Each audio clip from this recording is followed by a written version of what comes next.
Good morning, everyone, and welcome to the second day of our conference, the third National Conference of Amyloidosis. Yesterday was a full day discussing only about light chain amyloidosis. Today we started discussion with TTR amyloidosis, and it's a great pleasure for me to introduce the first speaker, our friend from Pavia, Amyloid Research and Treatment Center, Professor Mario Nuvolone. Professor, please. Good morning to everyone. First of all, let me thank Professor Cori and Professor Kastritis for the kind invitation and for the privilege of participating in this meeting today. In this talk, I will focus on pathogenesis and diagnosis of hereditary ATTR amyloidosis. So transthyretin is one of the few proteins which can form amyloid both in its wild type and in its mutated form. Indeed, wild type transthyretin can lead to amyloid deposition mainly in the heart of elderly subjects, especially males. In these so-called wild type transthyretin amyloidosis, or it used to be called senile systemic amyloidosis. And this reflects an intrinsic propensity of transthyretin to form amyloid. And in the presence of specific toxic gain-of-function mutation, the protein can form amyloid decades earlier than what it does in the case of senile amyloidosis, and can form amyloid not only in the heart but also in other sites, reflecting the fact that these toxic mutations are further accelerating the intrinsic amyloidogenic propensity of the protein. Transthyretin is also called prealbumin thanks to its electrophoretic mobility. It's mostly synthesized by the liver, which is responsible for the production of more than 95% of bodily transthyretin, producing plasma TTR, which is the precursor of the systemic deposits. Other sites of depositions are the choroid plexus, leading to liquoral TTR, and the retinal pigmented epithelium, leading to TTR in the vitreous humor. And these liquoral and vitreous humor TTR can lead to local amyloid deposition in those sites in the association of some very rare mutations. TTR is a homotetrameric protein formed by the non-covalent binding of 4 identical monomers, and at the dimer-dimer interface of the tetramer there are 2 binding sites for thyroxine. Indeed, the word transthyretin stands for protein that transport thyroxine and retinol, and its main function is to transport thyroxine and vitamin A or retinol in binding with RBP. Every 2 molecules of TTR in the circulation, one is bound with vitamin A in complex with RBP, whereas most of the thyroxine binding sites are typically unoccupied in the circulation. Apart from this transporter function, there are several reports suggesting that TTR in the brain might be performing some neuroprotective functions, for example, thanks to its ability to bind to and to detoxify amyloid beta oligomers, as shown in different in vitro and in vivo models of Alzheimer's disease. So the maintenance of the proteins with their proper fold at the right concentration in the right compartment of the body is the result of a concerted action of many proteins, more than 2,000 in humans, in the context of a system that is called proteostasis, which reflects different phenomena like protein synthesis and folding, maintenance of conformational stability, and protein degradation. And this proteostatic process is the result of a delicate equilibrium between function and dysfunction, and over time there can be a progressive slow decline in stress response, chaperones, protein degradation, and protein folding capacity, which can eventually lead to the formation and accumulation of misfolded proteins that can eventually form amyloid. And the fact that proteostasis is important in the frame of ATTR amyloid formation is reflected by a very important clinical observation that was done in the early days when when liver transplantation was performed as a sort of surgical gene therapy for hereditary ATTR amyloidosis. And what was observed is that this third recipient of the liver transplant coming from hereditary ATTR TTR patient was actually undergoing the development of a sort of iatrogenic transmitted polyneuropathy as a result of amyloid formation coming from the mutant TTR produced by the liver. And although in the original patients this process required decades to occur, in the domino liver transplant recipient, this occurred only after a few days, indicating that the declined proteostatic environment in an adult subject is reflected in an increased amyloid formation. A very important step in the production of amyloid deposition from TTR is the dissociation of TTR tetramer. Indeed, the first and rate-limiting step of dissociation of the process is tetramer dissociation into monomer, which can then misfold and starts to aggregate and form amyloid deposits.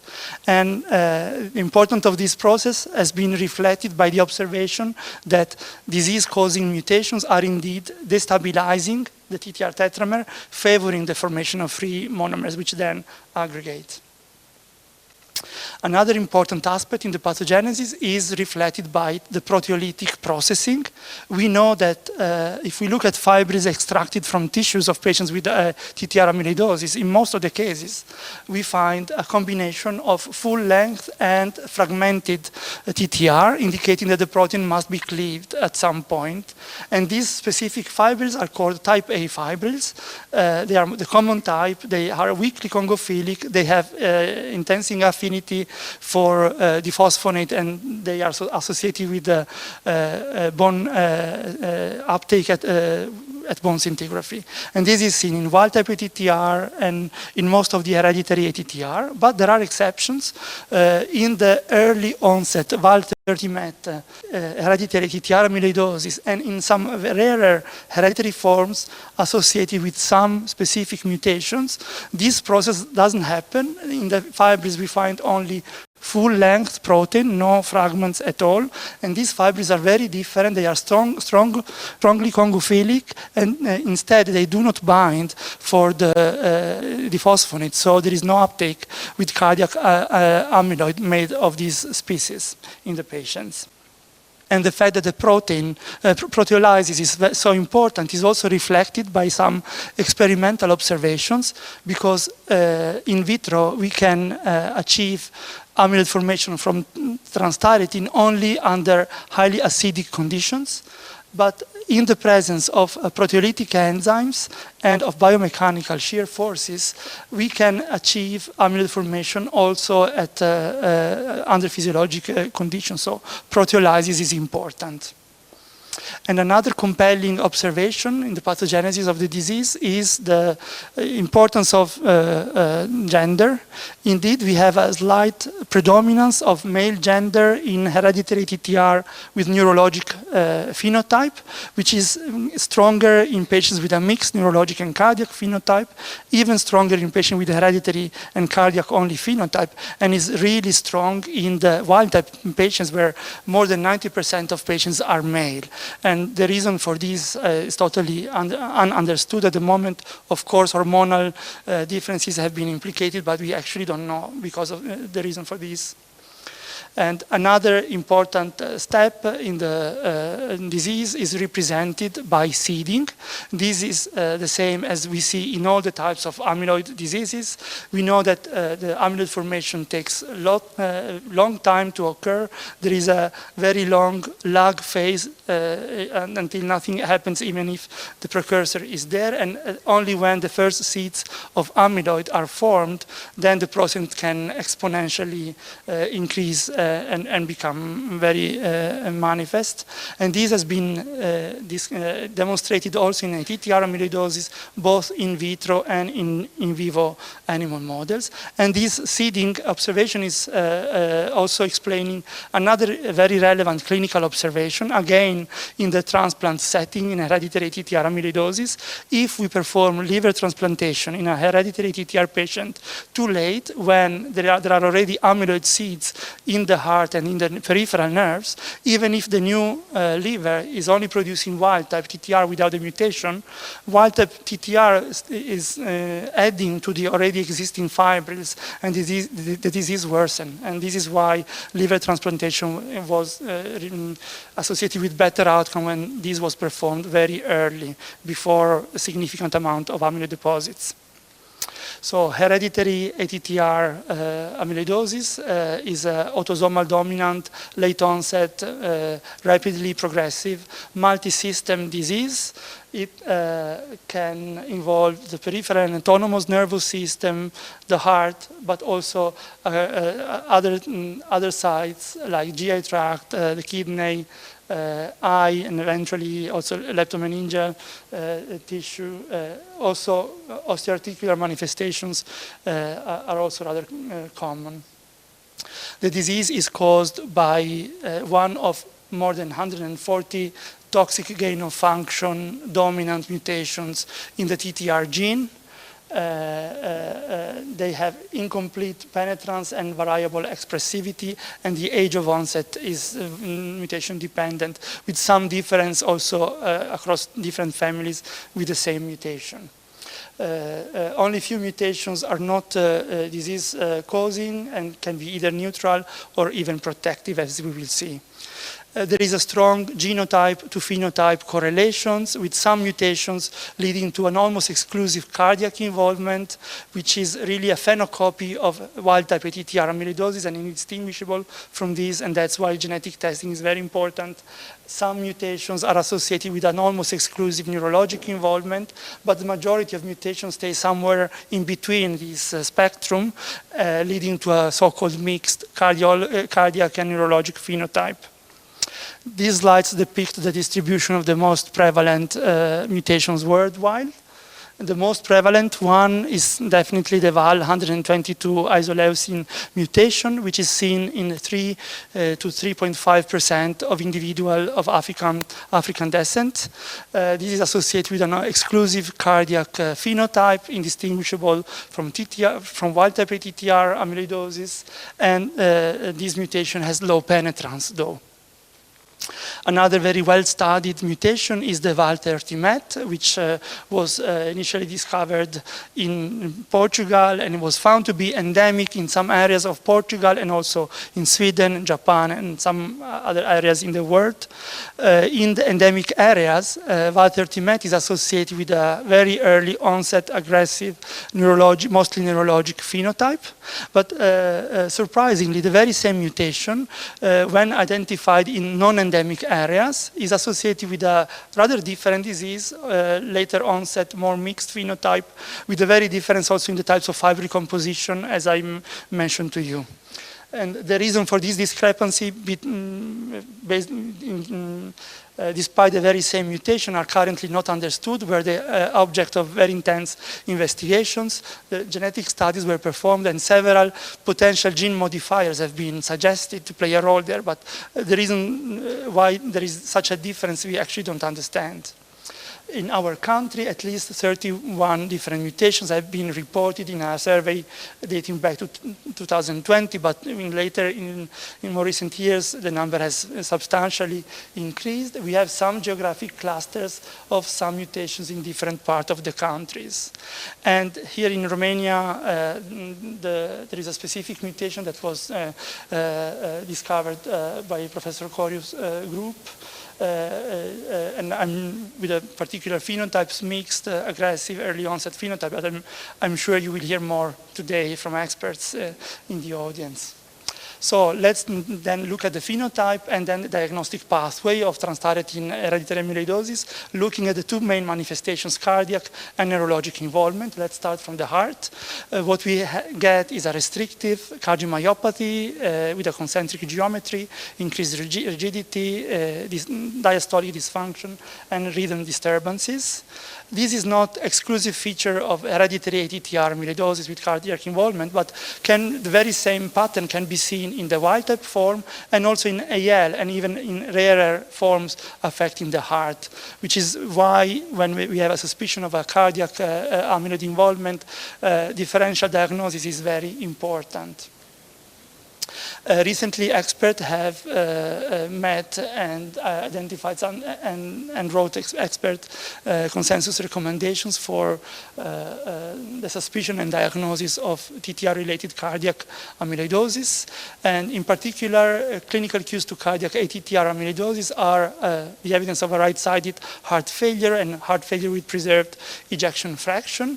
Some specific red flags that should be looked at are some osteoarticular manifestations that are very common in these patients, including bilateral carpal tunnel syndrome, lumbar spinal stenosis, biceps tendon rupture, rupture of rotator cuff, and also the presence of a family history and the presence of an unexplained peripheral neuropathy, especially if associated with autonomous nervous system involvement, should also raise a strong suspicion for hereditary form.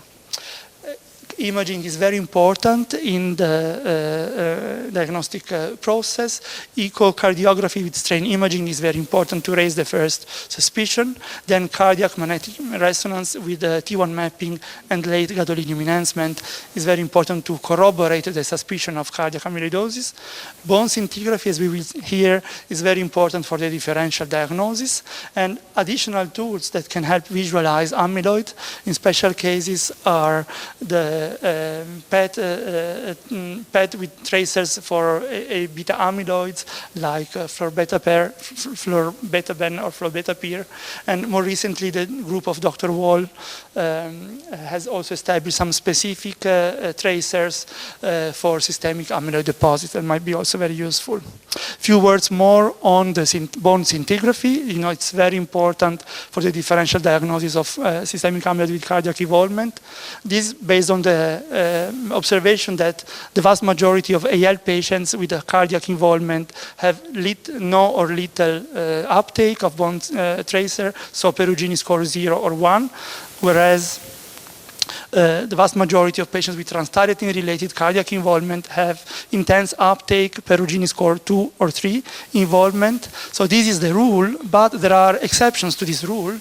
And in particular, there have been cases, rare cases in which either wild-type ATTR or hereditary ATTR amyloidosis associated with some rare mutations are associated with no or very limited cardiac uptake.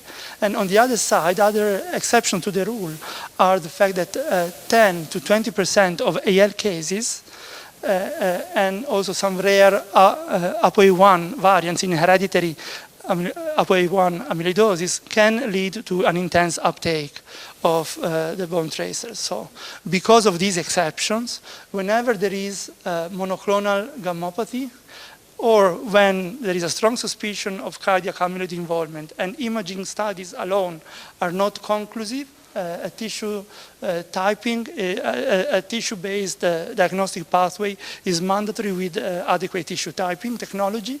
And also because of these exceptions, another important recommendation is that DNA testing should be performed irrespectively of the results of bone scintigraphy and done in parallel to imaging so that we can intercept also the rare TTR variants that are not having uptake. And if possible, this should also include ApoE1 because of the rare mutations which can give uptake. I will show you some of the pitfalls with scintigraphy. This is the mutation that is seen in southern Italy with mostly neurologic but sometimes mixed phenotype. And whenever there is heart involvement, there is no uptake. Our group with Professor Rapezzi's group in Bologna reported 10 years ago a specific mutation of ApoE1 gene with isolated cardiac involvement and with an intense uptake at bone scintigraphy. So this is also a possibility. And more recently, the Japanese group and our group reported some 2 additional ApoE1 mutations associated with bone scintigraphy uptake. So it's really a potential false positive which should be considered. So based on all these considerations, this is a currently recommended diagnostic pathway to the differential diagnosis of this disease.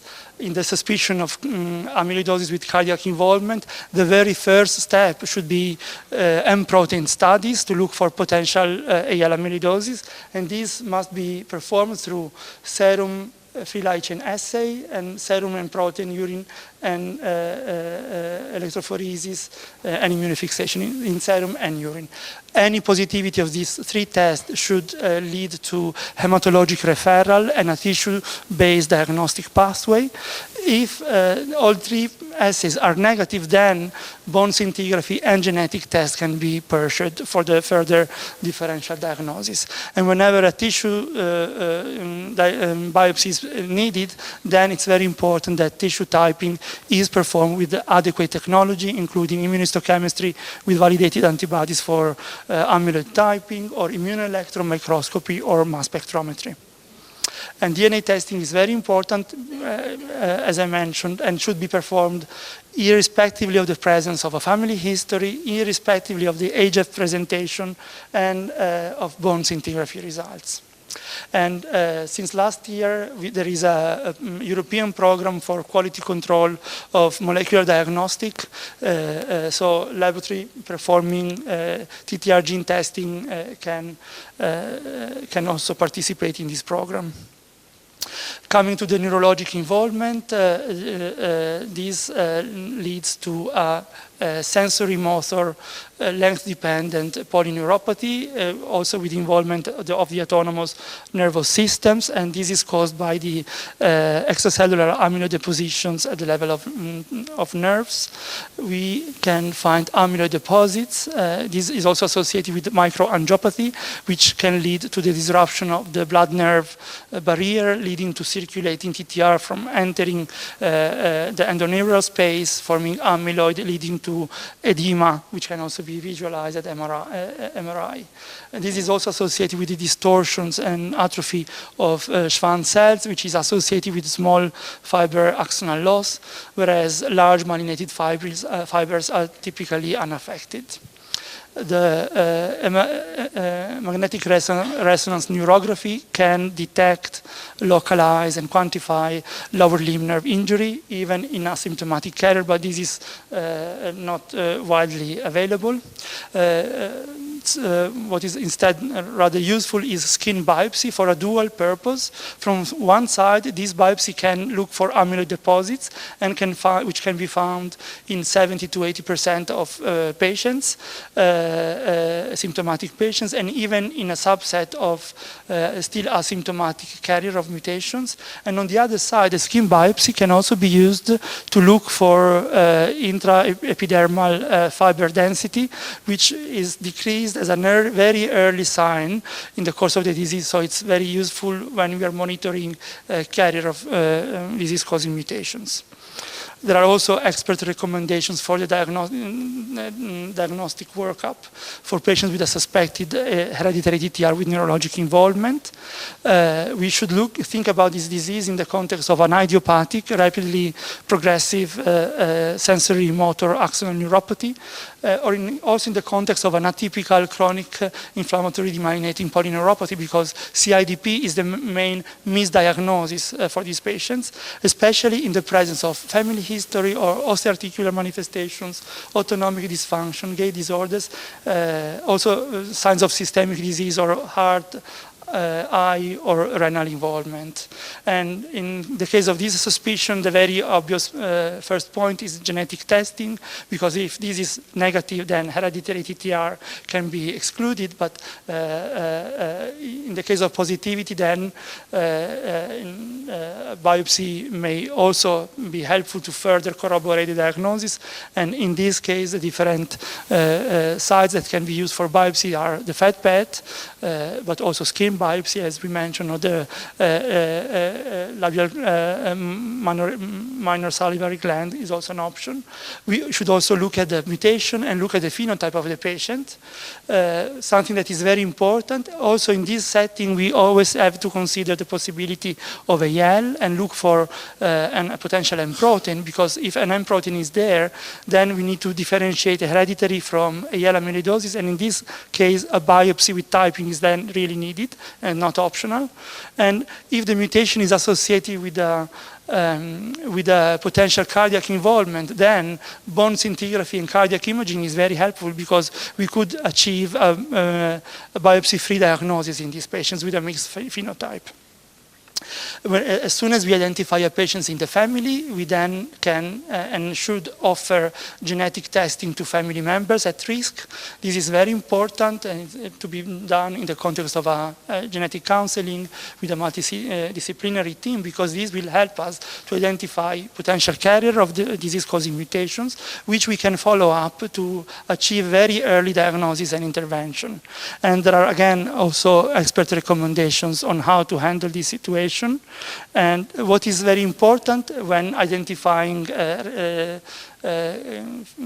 healthy family members carrying the mutations is, first of all, to get an idea about how early the specific mutation can lead to the disease, what we call the predicted age of disease onset, or PADO. For doing this, we can rely on published data, which is available for the most important mutations, but of course not for all the mutations. And apart from published data, we should also rely on the family history, because as I mentioned, there is quite a high variability in terms of age of presentation and disease course from family to family, even with the same disease. So also family history taking is very important. As soon as we have identified a PADO for this specific mutation for this family, what is currently recommended is to start following up these subjects at least 10 years before the predicted PADO. And the purpose for this is that we don't want to wait until symptomatic disease and advanced disease first. And also we need to take into consideration so-called genetic anticipation, meaning that in family members we might have the disease before what we have seen in the subject. And genetic anticipation is particularly important for the male offspring of affected women because of the gender effect that I mentioned before. So males in the family might develop the disease much earlier than the first affected woman in the family. So because of this, we start 10 years before, and we do diagnostic assessment, also guided based on the mutations. And then if this is positive, we can consider starting treatment. If it is negative, we can receive the patients initially on a yearly basis. And when we are approaching getting closer to the PADO, we can intensify the frequency of the assessment. So the goal is to have an early diagnosis, not necessarily in the presence of symptomatic disease, but even in the absence of any symptoms. But if there are clear signs, electroneurophysiologic or biopsy or imaging data that are indicating that the disease has happened in the subject, the idea is to start a treatment there. So just to conclude, hereditary ATTR is a heterogeneous group of progressive, debilitating, multi-system disorder. The diagnosis requires a very high degree of clinical suspicion and access to a series of sophisticated molecular, histologic, and imaging diagnostic tools that are better available at large centers seeing high numbers of patients. And the diagnostic pathway should be adapted considering the heterogeneity of the disease and based on whether the mutation is associated with a neurologic, a cardiac, or a combined mixed phenotype. And very importantly, whenever we are identifying the first patient, we have identified a new family, and we have to study the family, providing pre-symptomatic genetic testing, and then following up carriers to achieve early diagnosis and early intervention. Thank you for your attention. Thank you very much, Mario, for this excellent and comprehensive presentation. Now the work is open for question. I will start. For sure, the most frequent form of amyloidosis is the wild type. So, can we say in fact, amyloidosis, in one point, is a physiological process?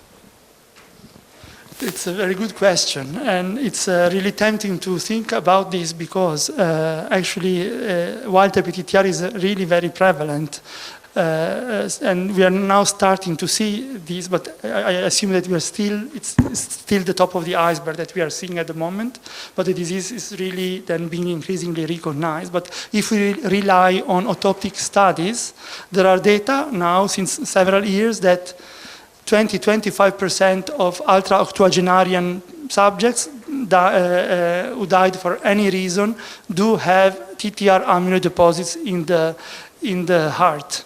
and most of them were asymptomatic for TTR cardiac-related problems. So it's probably an aging-associated process, and most probably it's a way that our body has to detoxify more toxic species, forming a sort of more indolent material that can be deposited there. Of course, over time, these can then lead to alterations in the tissue as well and give symptoms, but it might well be that it's a way for our body to dispose of some toxier species.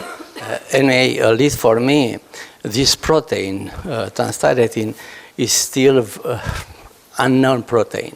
It's a mysterious protein. So we know about implication in the transport of thyroxine or retinol. Now we discover have these neuroprotective effects, but probably the role are more important that we know so far. Other question is regarding the tissue tropism. We learn from IL amyloidosis, lambda 6 has a kidney involvement, kappa 4 liver involvement. We don't know why, for sure.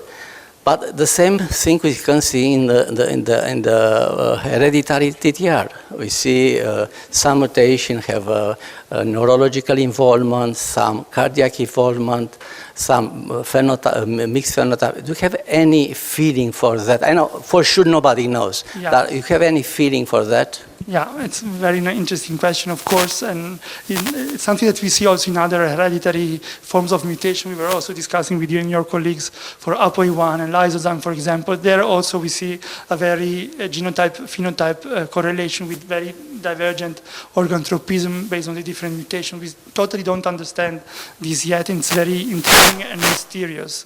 I have the feeling that we will know more from the hereditary forms, because in AL, each patient is different from each other, even within lambda 6 or kappa 4.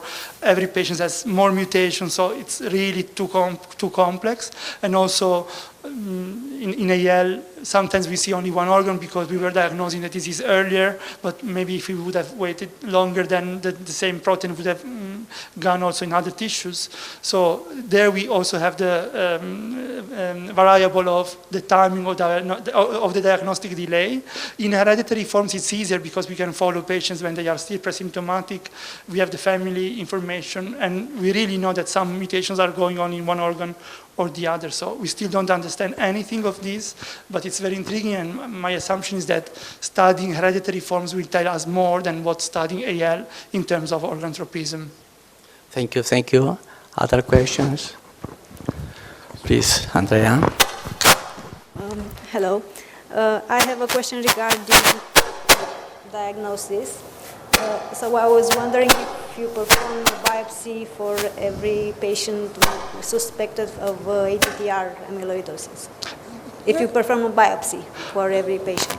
For the hereditary patients? Yes. Yeah, so we tend to do that.